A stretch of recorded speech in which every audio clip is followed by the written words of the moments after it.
Grieve somewhere else. Pack your bags, my daughter-in-law said at dinner. My son had been buried exactly 6 days earlier. The words hung in the air like smoke after a fire. Thick, bitter, impossible to ignore. For a moment, no one at the table moved. The only sound was the faint clink of silverware against porcelain and the low hum of the refrigerator in the kitchen behind us. I looked down at my plate. The mashed potatoes had gone cold. I didn't answer her. Instead, I slowly folded my napkin and placed it beside the plate. My hands trembled slightly, but I kept my movements careful and quiet, the way I had learned to move when grief pressed heavily on my chest.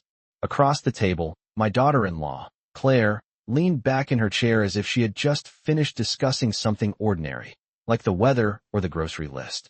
She was 36 years old, elegant, perfectly composed. Her blonde hair fell neatly over the shoulder of a cream-colored sweater that probably cost more than my monthly utility bill. Next to her sat my grandson, Ethan, who stared down at his phone, pretending not to hear. And beside him sat the empty chair. My son's chair. For 38 years, Daniel had sat in that spot at family dinners. Even after he married Claire, even after they moved into the house next door, he always came over for Sunday dinners. He used to joke that my cooking was the only thing that could pull him away from work. Now the chair sat empty, the cushions still slightly indented from years of use. I swallowed slowly. Claire, I said quietly, lifting my eyes to meet hers. Your husband was buried less than a week ago. She shrugged. Well, she replied, cutting into her salmon with delicate precision. That's exactly why we should be practical. Practical. Such a small word. Such a cold one. I glanced toward my other son, Michael, who sat near the end of the table. He avoided my gaze, focusing instead on the glass of iced tea in front of him. He swirled the straw around and around as if it required his full attention. Mom, he said after a moment, his voice low, Claire just means the house might be too much for you now. Too much.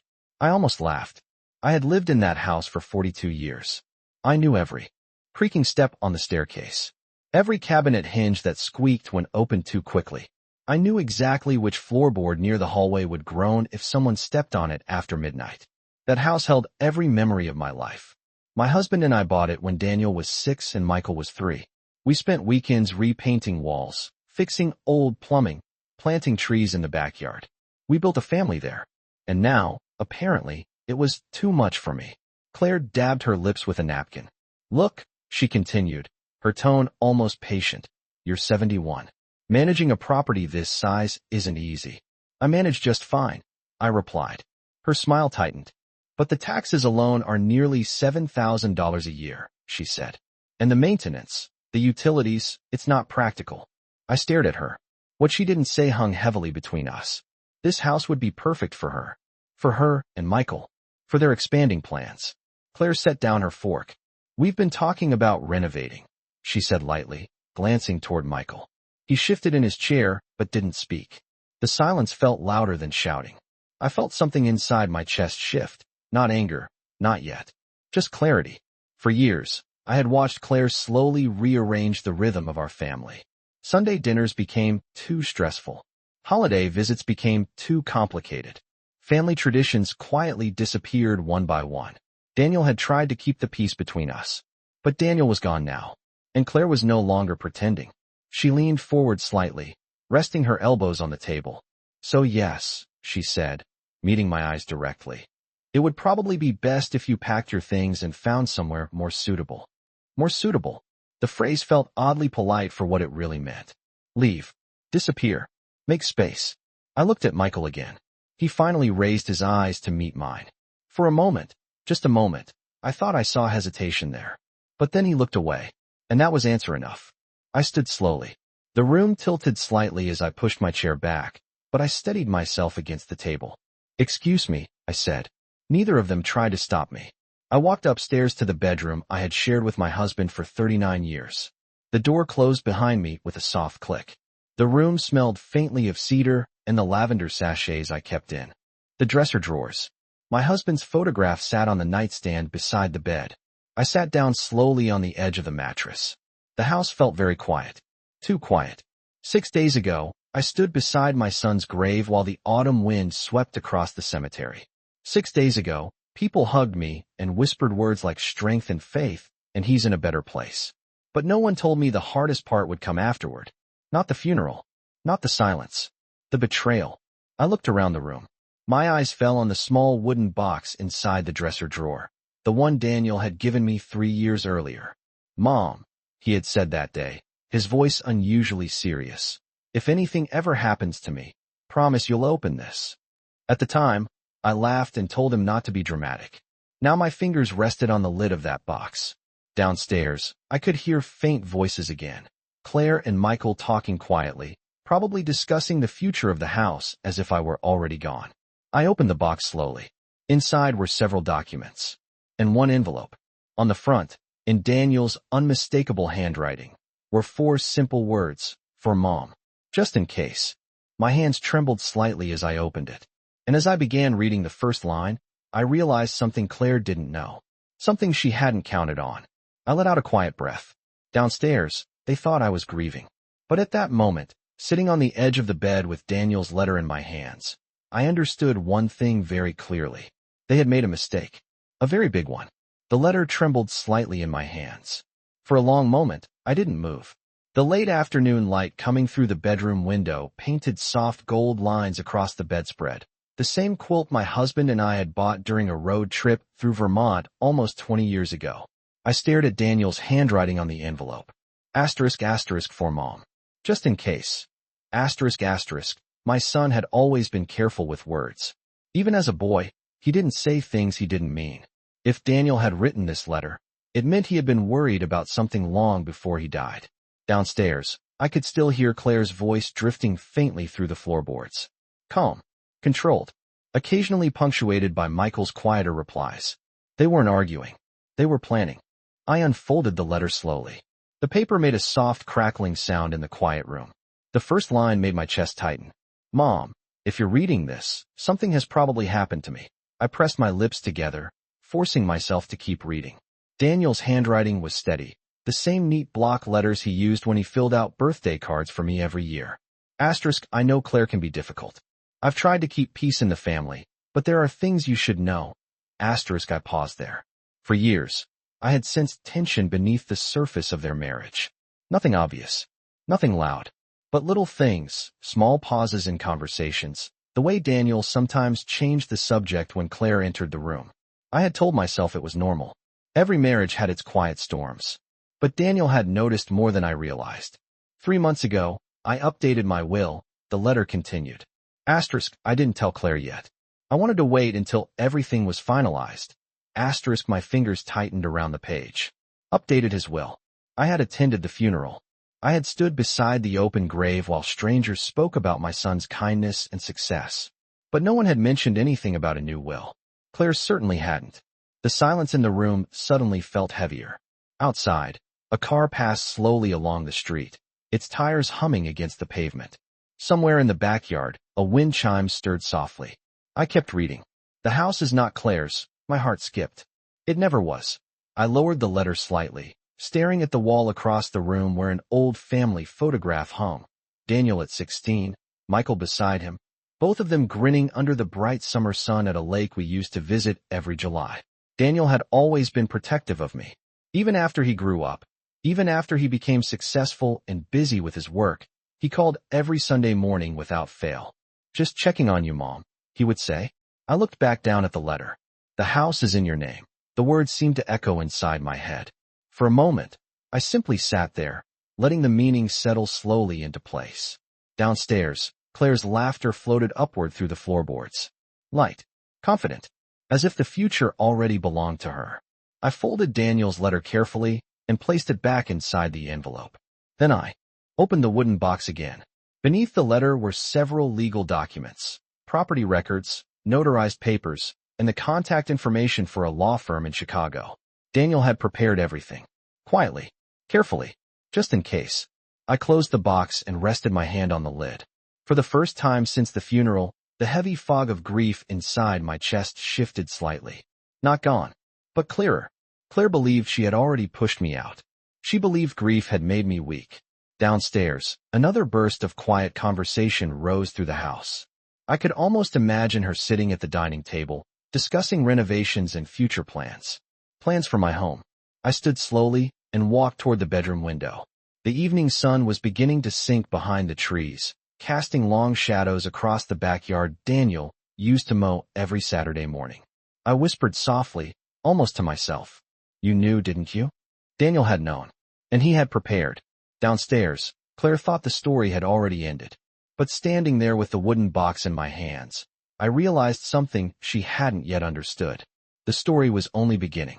I didn't go back downstairs that night. Instead, I stayed in the bedroom Daniel had grown up visiting every Sunday. The wooden box sat on the dresser beside the bed, its quiet weight heavier than anything else in the house. Outside, evening slowly settled over the neighborhood. The sky darkened from pale gold to deep blue, and the streetlights flickered on one by one along the quiet road. For 42 years, I had watched evenings fall from this same window. But the house felt different now. Not empty. Occupied. Taken. Downstairs, Claire and Michael continued talking long after dinner ended. Their voices drifted up occasionally, low, casual, confident. The kind of voices people use when they believe everything is already settled. I didn't need to hear every word to understand what they were discussing. The house. My future. Or more accurately, my absence. Around 9 o'clock, I finally heard chairs scrape across the dining room floor. Cabinet doors opened. Water ran in the sink. Claire was cleaning up. She had always been particular about appearances.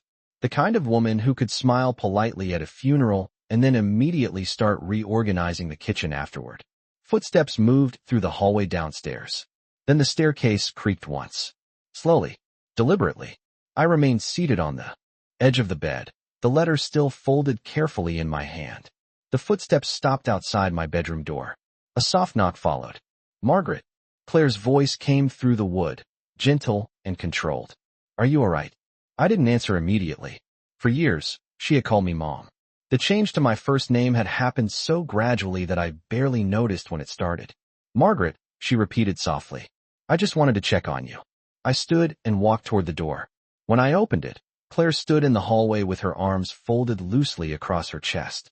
The hallway light framed her neatly styled hair and calm expression.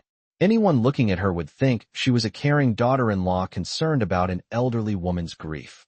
Dinner's cleaned up, she said lightly. I left some tea in the kitchen if you want it later. Her eyes moved past me, briefly scanning the room. Taking inventory, I leaned against the doorframe. Thank you, I said quietly. She hesitated for a moment, then sighed gently. Look, about earlier, she said. I know things sounded harsh. Harsh. That was an interesting choice of word. You're grieving, she continued. And grief can make people cling to things that aren't practical. I watched her carefully. Claire had always spoken the way a corporate manager might speak during a meeting. Calm, measured, full of words that sounded reasonable, while quietly removing all other options. This house is a lot for someone your age, she said. Stairs, maintenance, property taxes, her tone remained sympathetic. But her eyes were calculating. We've been looking at some very nice senior communities nearby, she added. They have activities, transportation, even on-site medical care. Senior communities. A polite way of saying out of the way. I nodded slowly. That's very thoughtful, I replied. Claire seemed slightly surprised by my agreement. Yes, she said quickly. Exactly. We just want what's best for you. Downstairs, I heard Michael moving around the living room, probably pretending to read while listening to every word. Claire shifted her weight. We were thinking maybe 2 weeks would be enough time for you to sort your things, she said. 2 weeks. 42 years of life in that house. Reduced to 14 days. I looked past her down the hallway. Family photographs still lined the wall. Daniel at 8 years old holding a fishing rod. Daniel at his college graduation. Daniel. Standing beside Claire on their wedding day. Every frame held a memory. And every memory now felt like evidence. I'll start packing tomorrow, I said calmly. Claire blinked. You will? Yes. Relief flickered across her face so quickly she probably didn't realize it showed. That's very reasonable, she said. She reached out briefly and touched my arm, the gesture almost rehearsed. I know Daniel would want everyone to move forward peacefully. Daniel. For a moment, the wooden box sitting on the dresser behind me flashed through my mind. The letter. The documents. The truth she didn't know existed. I'm sure he would, I replied softly. Claire smiled again, satisfied. Well, try to get some rest tonight, she said. Tomorrow we'll be busy. She turned and walked down the hallway, her footsteps steady and confident as she descended the stairs. I closed the bedroom door slowly. The house felt quiet again, but the quiet felt different now. I walked back to the dresser and placed Daniel's letter carefully inside the wooden box. Then I opened the drawer beneath it and pulled out the small leather notebook where I kept important phone numbers. Near the back, one number was written in Daniel's handwriting. Harrison and Cole Law Firm, Chicago. I stared at it for a moment. Downstairs, Claire laughed softly at something Michael said. They sounded relaxed, triumphant, as if the future had already unfolded exactly the way they wanted. I picked up my phone. For a few seconds, I simply held it in my hand. Then I dialed the number Daniel had written. The line rang twice. A calm male voice answered. Harrison and Cole, how may I help you? I looked out the bedroom window into the quiet darkness of the backyard Daniel had once cared for so proudly. My name is Margaret Lawson, I said. My son Daniel Lawson left your firm's number for me. There was a brief pause on the line. Then the man's voice changed slightly. Mrs. Lawson, he said carefully. We've been expecting your call. The man on the phone introduced himself as Mr. Harrison. His voice was calm, professional, the kind of voice that had delivered serious news many times before. Mrs. Lawson, he said gently. Daniel asked us to contact you if anything ever happened to him. I sat down slowly at the edge of the bed again. The wooden box rested beside me, its contents suddenly feeling far more important than I had realized only an hour earlier. Yes, I said quietly. I found the letter tonight. I understand, he replied. There was a brief pause, the kind people give when they know the next words matter. Daniel updated his estate documents 3 months ago, Mr. Harrison continued. He was very specific about how he wanted things handled. 3 months. That meant Daniel had done all of this shortly before the accident. Carefully, quietly. Your daughter-in-law has not contacted us yet, the lawyer added. I almost smiled. No, I said softly. She hasn't. Downstairs, I could hear faint movement again. Claire and Michael walking through the living room. A door closed. The television turned on quietly. Life continuing. Plans unfolding. Mr. Harrison's voice returned through the phone. Mrs. Lawson, Daniel transferred the house into a protected trust. The primary beneficiary is you. The words settled slowly in my mind. Not Claire. Not Michael. Me. The documentation inside the box should include the trust papers, he continued, and a notarized copy of the deed transfer. I opened the box again and looked through the documents Daniel had left behind. There it was. The deed. My name printed clearly beneath the legal description of the property. I traced the edge of the paper with my finger. For years, I believed Daniel and Claire owned the house together. That had always been the understanding after they moved in. But Daniel had changed that. Quietly. Did Daniel explain why he made this change? I asked. Another small pause. Yes, Mr. Harrison said carefully. He was concerned there might be pressure placed on you if something happened to him. Pressure. That was a polite way of saying exactly what had already begun. I glanced toward the bedroom door. Only a few hours earlier, Claire had calmly given me 2 weeks to leave my own home. She told you to move out, didn't she? The lawyer asked. I was silent for a moment. Yes, I answered. I suspected that might happen, he said. Outside, the wind moved softly through the trees in the backyard. The same backyard where Daniel used to mow the grass every Saturday morning while humming old country songs he grew up listening to with his father. My throat tightened slightly, but I forced myself to stay focused. What happens now? I asked. The house legally belongs to you, Mr. Harrison said. No one can force you to leave. For the first time that night, the tight knot in my chest loosened slightly. Downstairs, Claire laughed at something on the television. Confident. Carefree. She believed the situation was already settled. Mrs. Lawson, the lawyer continued. If you'd like, we can arrange a meeting tomorrow. There are a few additional things Daniel prepared that you should see. Additional things. Daniel had planned more than I realized. Yes, I said quietly. Tomorrow would be good. Very well, he replied.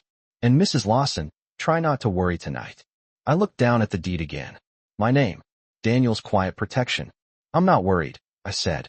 I ended the call and placed the phone on the bedside table. For a moment, I simply sat there in the quiet room. Then I folded the documents carefully and returned them to the wooden box. Downstairs, Claire believed she had already pushed me out of the house. She believed grief had made me weak. But as I closed the lid of the box, one thought settled firmly in my mind. Tomorrow, everything would begin to change. I woke up early the next morning. For a moment, I forgot where I was. The bedroom was quiet, pale morning light slipping through the curtains and spreading slowly across the floor. The house felt still in that strange way it does before the rest of the world wakes up. Then everything returned. The funeral, Claire's voice at dinner. Grieve somewhere else, pack your bags. I sat up slowly on the edge of the bed. The wooden box was still on the dresser where I had left it the night before. The lid was closed, but I could almost feel the weight of the documents inside. Daniel's quiet protection. Downstairs, I heard movement in the kitchen. Cabinet doors opening. The coffee machine humming. Claire was already awake. Of course she was. Claire had always been the kind of person who started her mornings early, organized, already thinking 3 steps ahead of everyone else. For years, I used to admire that about her. Now I understood it differently. I stood up and walked toward the window. The backyard looked exactly the same as it had the day before. The maple tree Daniel planted when he was 12 stood near the fence, its leaves just beginning to turn orange. In the early fall air, so many memories lived in that yard. Daniel learning to ride his bike. Michael throwing baseballs against the fence. Summer barbecues with neighbors laughing around the old picnic table. I wondered how long Claire had been planning to erase all of that. I dressed slowly, choosing a simple gray sweater and dark slacks. Clothes comfortable enough for a long day. Before leaving the room, I placed the wooden box inside my handbag. Then I walked downstairs. Claire stood at the kitchen counter, pouring coffee into a white ceramic mug. She looked up when she heard my footsteps. "Oh," she said, slightly surprised. "You're up early." I nodded. "I didn't sleep much." "That's understandable," she replied quickly, her voice softening into that practiced tone of concern again. Michael sat at the table with his laptop open, pretending to read something on the screen. When he saw me, he gave a small nod but didn't say anything. The smell of fresh coffee filled the room. Claire slid a cup across the counter toward me. "I made some," she said. "Thank you." I sat down at the table and wrapped my hands around the warm mug. For a moment, none of us spoke. Then Claire cleared her throat. "I was thinking," she said casually, "if you start sorting through your things today, we could call movers by the end of the week." Michael kept staring at his laptop. Claire continued talking as if the plan had already been agreed upon. "There's a very nice retirement community about 20 minutes from here," she said. "They have a waiting list, but I can probably get you moved in fairly quickly." Moved in? As if I had already accepted the idea. I took a slow sip of coffee. "Actually," I said calmly, "I have a meeting this morning." Claire paused. "A meeting?" "Yes." "With who?" she asked. I set the coffee cup down on the table. "A law firm in Chicago." The silence that followed was small, but noticeable. Michael finally looked up from his laptop. Claire's expression didn't change immediately, but I saw something flicker briefly behind her eyes. Curiosity. Concern. "Oh," she said lightly. "What for?" I stood up and picked up my handbag. "My son asked them to speak with me," I replied. That was technically true. Claire blinked once. "Daniel?" she asked. "Yes." I walked toward the front door. Behind me, I could feel both of them watching. For the first time since the funeral, Claire didn't seem completely certain of herself. I opened the door and stepped outside into the cool morning air. The driveway was quiet. The sky above the neighborhood was clear and bright. I closed the door behind me and walked toward my car. In my handbag, the wooden box shifted slightly. Claire still believed the house was hers. She still believed I was leaving. But in less than 2 hours, I would be sitting in a lawyer's office with documents that told a very different story. And Claire had absolutely no idea what Daniel had prepared. The drive to Chicago took a little over an hour. I had made that trip many times before, shopping trips with Daniel when he was younger, family visits, even a few doctor appointments over the years. But that morning the highway felt strangely quiet, even though the traffic moved steadily around me. My hands rested calmly on the steering wheel. For the first time since the funeral, my thoughts felt clear. Claire believed she had already solved the problem. An elderly mother-in-law. A large house. A quick conversation at the dinner table. 2 weeks. Problem solved. She had no idea Daniel had prepared something very different. The law office sat on the 20th floor of a tall glass building near the river. The kind of building where everything looked polished and quiet. Marble floors, soft lighting, and people speaking in low voices behind reception desks. When the elevator doors opened, a young receptionist greeted me with a polite smile. "Mrs. Lawson?" I nodded. "Yes. Mr. Harrison is expecting you." Of course he was. Daniel had arranged everything carefully. The receptionist led me down a quiet hallway lined with dark wood doors. The carpet was thick enough that our footsteps made almost no sound. At the end of the hallway, she stopped and knocked once. "Mr. Harrison, Mrs. Lawson is here." The door opened a moment later. Mr. Harrison was a tall man in his late 50s with silver hair and a calm expression. The kind of person who had spent many years listening carefully before speaking. "Mrs. Lawson," he said warmly, "I'm very sorry for your loss." "Thank you." His office overlooked the Chicago River. Boats moved slowly through the water below, their wakes spreading across the surface. Like quiet ripples. He gestured for me to sit. The wooden box remained in my handbag, resting quietly on my lap. "I'm glad you called," he said. "I'm glad Daniel left your number." Mr. Harrison nodded slightly. "He wanted to make sure you were protected." Protected. The word felt strange and comforting at the same time. He opened a folder on the desk and slid several documents toward me. "These are copies of the updated estate documents Daniel signed 3 months ago," he explained. I looked down at the papers. Legal language filled the pages, but the most important lines were very clear. Margaret Lawson, primary beneficiary, my name, not Claire's. Daniel transferred the property into a trust that cannot be altered without your consent. Mr. Harrison continued. "No one can sell the house, refinance it, or force you to leave." I felt my shoulders relax slightly. For the past 24 hours, Claire's voice had been echoing in my mind. "Pack your bags. This house is too much for you." 2 weeks should be enough. Mr. Harrison continued speaking. Daniel also left written instructions regarding the situation if anyone attempted to pressure you into leaving the property. I looked up. He expected that? Mr. Harrison nodded once. "Yes." He reached into the folder and removed another document. "This letter is addressed to both you and Claire." I stared at it. Daniel's signature sat at the bottom of the page. He wanted this delivered if any dispute about the house occurred, Mr. Harrison explained. For a moment, neither of us spoke. Outside the office window, sunlight reflected off the water below.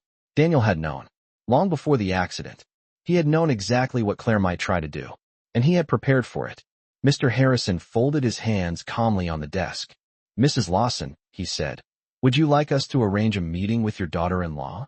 I thought about Claire standing in the kitchen that morning, confidently planning my move to a retirement community. I remembered her calm voice at dinner. "Grieve somewhere else. Pack your bags." I looked back at Daniel's letter on the desk. Then I nodded slowly.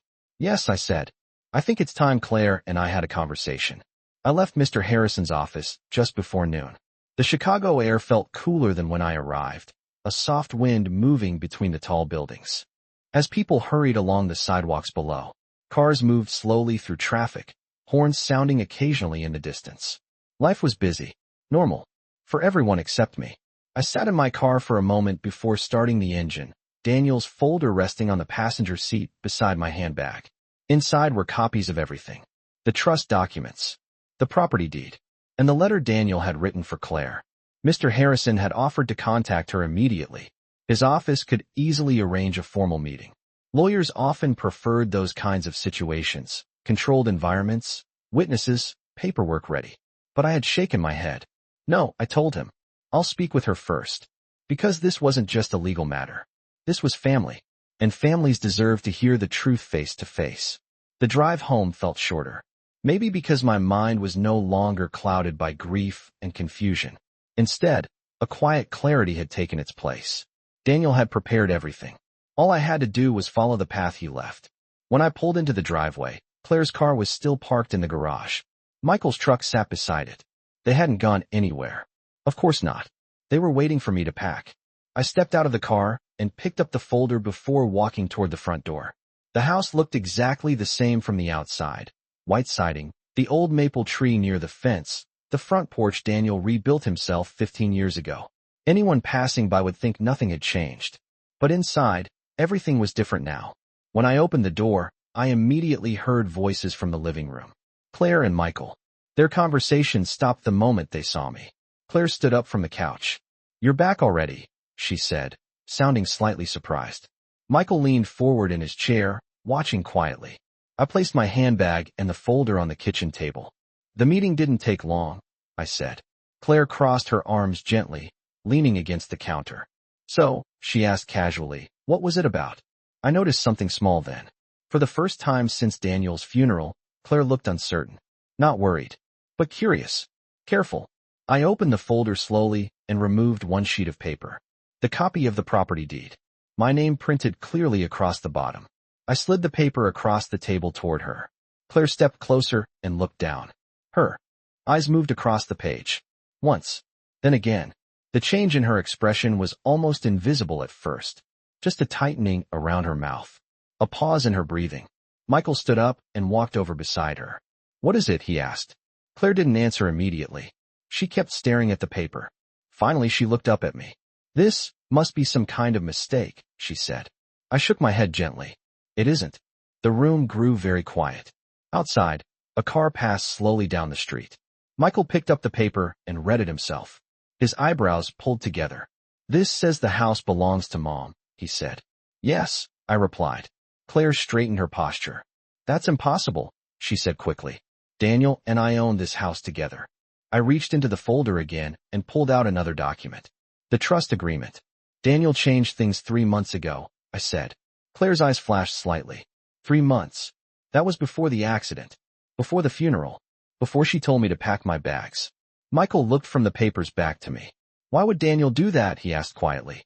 I looked down at the final envelope inside the folder. The one with Daniel's signature. Because, I said softly. He expected this conversation. Claire stared at me. And for the first time since my son died, she didn't look confident anymore. Claire didn't touch the next envelope. It sat on the kitchen table between us, thin and ordinary. Daniel's handwriting printed neatly across the front. For Claire. For a moment, no one moved. Michael still held the property deed in his hands, reading the same lines again, as if the words might change if he stared long enough. Claire finally spoke. This doesn't prove anything, she said, her voice controlled but tighter than before. Documents can be misfiled. Lawyers make mistakes. I didn't respond. Instead, I slid the envelope slowly across the table toward her. He left that for you, I said. Her eyes dropped to Daniel's handwriting. Something flickered there. Not anger. Not yet. Recognition. For 15 years, she had seen that handwriting on birthday cards, grocery lists, sticky notes on the refrigerator. She knew it was real. Michael cleared his throat quietly. Claire, maybe we should read it. She hesitated. Then she picked up the envelope. The room was completely silent as she opened it. Paper slid out with a soft sound. Her eyes moved across the page. At first, her expression remained neutral. Then her jaw tightened. Her shoulders stiffened. I already knew what the letter said. Mr. Harrison had allowed me to read a copy before I left the office. Daniel's words had been calm, clear, direct, very much like the way he spoke when he wanted to make sure no one misunderstood him. Claire reached the middle of the page and stopped. Michael leaned slightly closer. What does it say? He asked. Claire didn't answer. Her eyes continued moving across the paper, but slower now. When she finally finished, she lowered the letter slowly onto the table. What did Daniel write? Michael asked again. Claire's voice came out sharper than she probably intended. He said the house belongs to your mother. Michael looked confused. Well, that's what the deed says. Claire shook her head quickly. That's not the point. Her hand rested on the letter, fingers pressing slightly into the paper. He wrote this before the accident, she said quietly. Yes, I replied. She looked up at me. Why would he do this? For a moment, the kitchen felt smaller. The afternoon light through the window stretched across the table, touching the edges of Daniel's documents. I folded my hands calmly. You should read the last paragraph again, I said. Claire didn't want to. I could see that clearly. But she picked the letter up again. Her eyes moved to the bottom of the page. This time her reaction was immediate. Her lips parted slightly. Michael noticed it. What? He asked. Claire lowered the paper slowly. Daniel's words had been simple. One final instruction written beneath his signature. If anyone asks my mother to leave her home, they will no longer be welcome in it. Michael stared at her. You told Mom to leave? Claire didn't answer. The silence in the room felt heavy now. Not confident. Not controlled. Heavy. Michael looked at me. Then back at the papers. Then at Claire. I thought you said Mom was thinking about moving, he said quietly. Claire's voice was colder now. I was trying to help her. I stood slowly. No, I said. You were trying to replace me. Claire's eyes snapped toward me. For the first time since Daniel's funeral, there was no polite smile left on her face. Just frustration. And something else. Uncertainty. The kind that appears when someone realizes the situation isn't as simple as they believed. I picked up the folder and placed Daniel's letter carefully back inside. Then I looked at Claire. You told me to grieve somewhere else, I said calmly. Outside.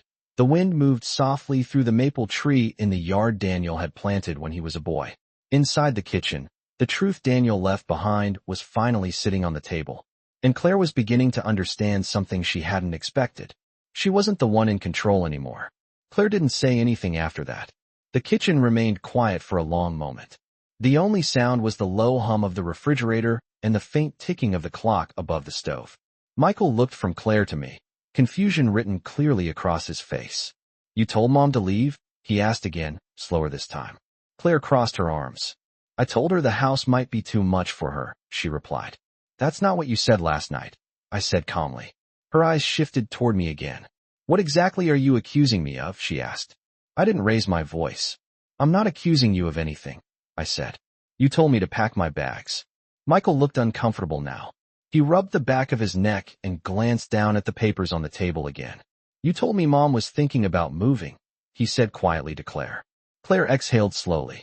Well, maybe she should, she replied. She's 71, Michael.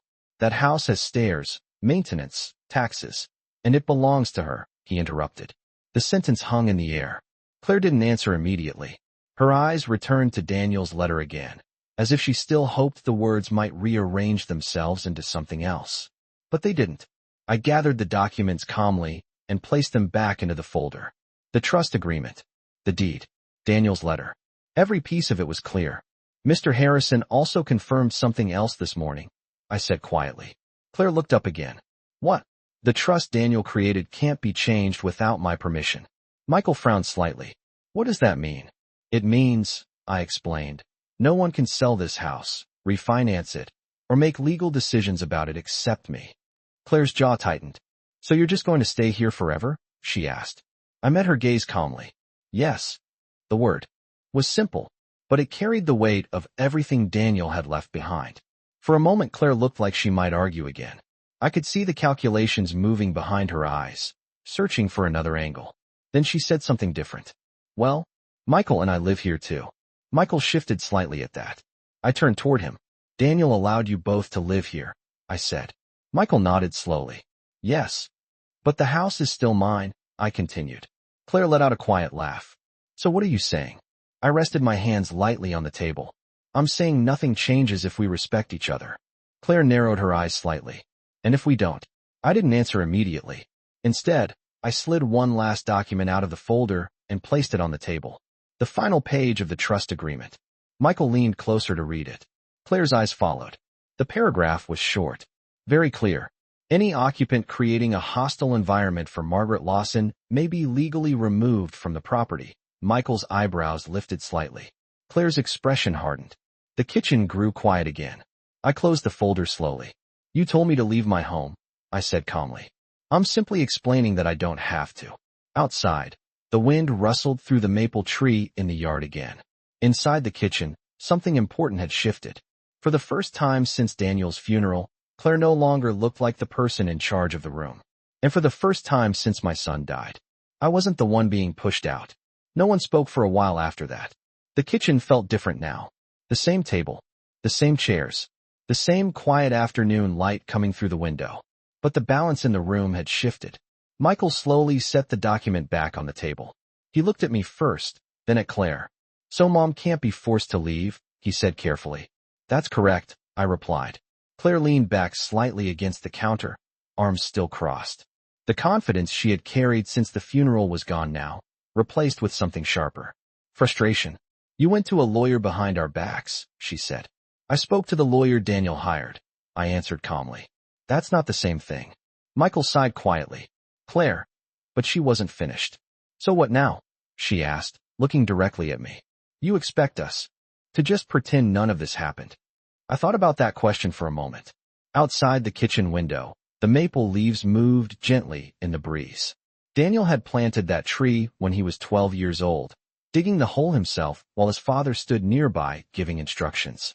For years, that tree had grown quietly in the backyard, just like the house had held our lives quietly around it. I'm not pretending anything, I said. Claire shook her head. No, you're not. You're making it very clear whose house this is. Michael looked uncomfortable again. Claire, maybe we should just calm down. But she turned toward him quickly. Calm down, she repeated. Your mother just walked in here with legal documents like we're criminals. No one called you criminals, I said quietly. But you might as well have, she replied. The room fell quiet again. Michael rubbed his hands together nervously and looked back at the documents on the table. Why didn't Daniel tell us about this? He asked. I opened the folder again and slid Daniel's letter back toward him. He did, I said. Michael picked it up and read the last paragraph again.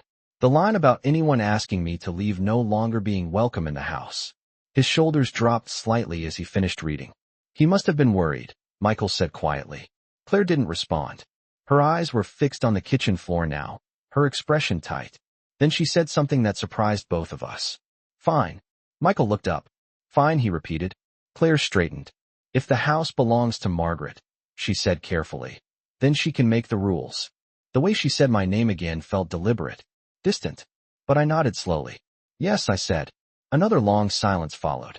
Michael looked between us again. So what does that mean? He asked. I closed the folder and placed it gently on the table. It means we move forward, I said. Claire raised an eyebrow. Move forward how? I met her eyes. The same way families always should have. Neither of them spoke. Respect, I said quietly. Claire didn't answer. But I noticed something important then. For the first time since Daniel died.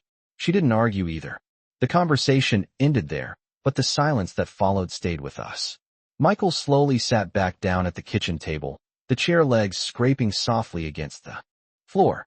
He looked tired now, like someone who had just realized he'd been standing in the middle of a situation he didn't fully understand. Claire remained near the counter. Her posture was straight, controlled, but the sharp edge in her voice had faded. The house felt quiet again. Not the heavy silence from before. A different kind. Michael finally spoke. I didn't know Daniel changed the paperwork, he said. I nodded. I believe you. He looked down at the table. When Claire told me you were thinking about moving, I assumed. He stopped, searching for the right words. I assumed it was something you wanted. I never said that, I replied gently. He nodded again, slowly. I see that now. Claire shifted slightly, but didn't interrupt. For a moment, the three of us just stood there in the kitchen where so many ordinary mornings had started over the years. Coffee brewing, Daniel laughing at something on the radio, the smell of toast filling the room. The memories were still there. They hadn't disappeared, but they felt different now. Michael cleared his throat. So what happens now? He asked. I looked around the kitchen. The same cabinets. The same table. The same home Daniel had protected without ever telling me. Now, I said quietly, we start being honest with each other. Michael nodded again. Claire remained still. Then she finally spoke. I wasn't trying to replace you, she said. Her voice wasn't as confident as it had been the night before. I was trying to plan for the future. I met her eyes. And that future didn't include me. She didn't answer right away. Finally she said, I thought it would be easier. Easier for who? I asked. Claire looked away. The truth didn't need to be said out loud. Michael stood up again and walked to the window. He looked out at the backyard for a long moment. The same yard where he and Daniel had spent their childhood summers chasing each other with water hoses and baseball gloves. Then he turned back toward us. Daniel must have seen something coming, he said quietly. Yes, I answered. Claire looked at the letter again. For the first time, her expression softened slightly, not toward me, but toward Daniel's handwriting. She had loved him. That part had always been real. But love didn't always stop people from making selfish decisions. I didn't think he would do something like this, she said. I folded my hands calmly. Daniel didn't do it to punish you. Claire looked up. Then why? I glanced toward the maple tree outside the window. He did it to protect me. The room fell quiet again. Claire slowly picked up Daniel's letter one more time. She read the final line again. If anyone asks my mother to leave her home, they will no longer be welcome in it. This time she didn't argue. She just set the paper back down. And for the first time since the funeral, Claire understood exactly what Daniel had meant. The house felt quiet again that evening. Not the heavy, painful quiet that followed the funeral. A calmer one. The kind that settles in after a storm has passed. Michael had gone upstairs earlier, saying he needed some time to think. Claire stayed in the living room for a while, reading Daniel's letter again before finally leaving the house for a walk. I didn't stop her. Some realizations needed space. I stood alone in the kitchen for a moment, looking around the room that had held our family together for so many years. The table where Daniel used to sit on Sunday mornings. The counter where he leaned while stealing pieces of bacon from the frying pan when he thought I wasn't looking. The window above the sink that looked out over the backyard. So many ordinary moments had lived in this house. And now, in a quiet way, Daniel had protected them. I stepped outside onto the back porch. The evening air was cool, the sky slowly turning orange behind the trees. The maple tree Daniel planted when he was 12 stood tall in the corner of the yard, its leaves rustling gently in the wind. I walked down the porch steps and stood beside it. For years, I had watched that tree grow. Every summer it stretched a little higher. Every autumn it dropped a blanket of leaves across the grass. Daniel used to rake them into big piles when he was younger, laughing as Michael jumped into them like they were mountains of treasure. I could still hear those sounds in my memory. The laughter, the running footsteps, the simple joy of a house full of life. Behind me, the back door opened quietly. I turned slightly. Michael stepped outside and walked across the yard toward me. He stopped beside the maple tree and looked up at the branches. I remember when Daniel planted this, he said. So do I replied. We stood there for a moment. Then he spoke again. I should have asked more questions, he said quietly. I didn't rush to answer. Grief had a way of making people see things they missed before. You were trying to keep the peace, I said gently. Michael nodded. Daniel always did that too. The wind moved softly through the tree again. After a moment, Michael said something else. Mom, you're staying here, right? I looked at the house. The porch light had just turned on automatically, casting a warm glow across the yard. Yes, I said. This is my home. Michael nodded slowly. I'm glad. We walked back toward the house together. Inside, the lights glowed softly through the windows. The same home where Daniel grew up, where birthdays were celebrated, where holidays were shared, where memories were quietly built one year after another. Some things had changed, but the most important thing hadn't. Family. Before stepping inside, I paused for a moment and looked back at the maple tree. Daniel had known something we didn't. Sometimes love meant protecting someone long before they realized they needed it. I whispered softly into the evening air. Thank you, Daniel. The wind moved through the leaves again, gentle and steady. And for the first time since the day we buried my son, the house finally felt like home again.